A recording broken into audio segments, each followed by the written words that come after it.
Wala nang hihigit pa sa ganda ng Bicol mula sa mga tanawing hindi mo malilimutan. Ang Mayon Volcano, ang mga magagandang isla, ang mga dagat, at mga resorts na tiyak na magpapaganda ng iyong bakasyon. Para naman sa mga Bicolano na nagtatrabaho o naninirahan sa ibang lugar, siguradong miss na miss mo na ang inyong bayan at ang inyong pamilya. At dahil malapit na ang Holy Week at summer vacation, kung balak mong umuwi o bumisita, perfect na timing ito. Pero baka nag-aalala ka dahil wala ka pang bus ticket at alam mong sabay-sabay ang mga tao na uuwi, kaya tiyak na puno ang mga bus. Pero wag kang mag-alala dahil may magandang solution na para sa'yo. Ang EasyBus PH, isang online booking platform na nagpapadali ng process ng pagbili ng bus ticket. Madali lang silang bisitahin online sa www.easybus.ph at ang pinakamagandang balita, kasama na sa kanilang partners ang mga sikat na bus liners na kadalasang sinasakyan papuntang Bicol tulad ng BLTB, Raymond,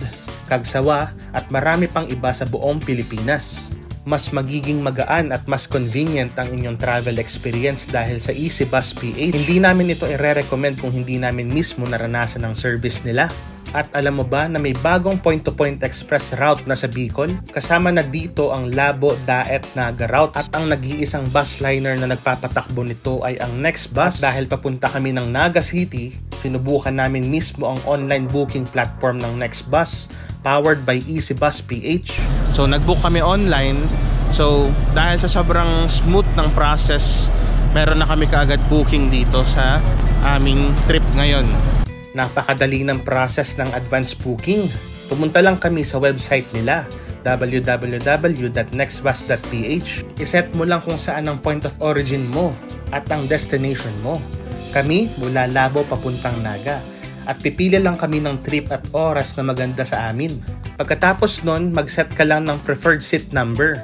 Tapos ilagay mo ang iyong contact details tulad ng name, contact number at email at once ma-fill out mo na lahat ng kailangan, i-double check mo ang booking summary para matiyak mo na tama ang mga details. Sa payment naman, dahil mas convenient sa amin ng GCash, yun ang pinili namin. Ang maganda pa, kailangan mo lang i-scan ang QR code para makapag-proceed ka sa payment. After ng payment, makakatanggap ka kaagad ng email at text confirmation mula sa EasyBus PH na successful na ang iyong booking. Pagdating namin sa Labo Terminal, ipinakita lang namin ang confirmation kasama ang aming IDs. At ayun, diretso na kami kaagad sa biyahe.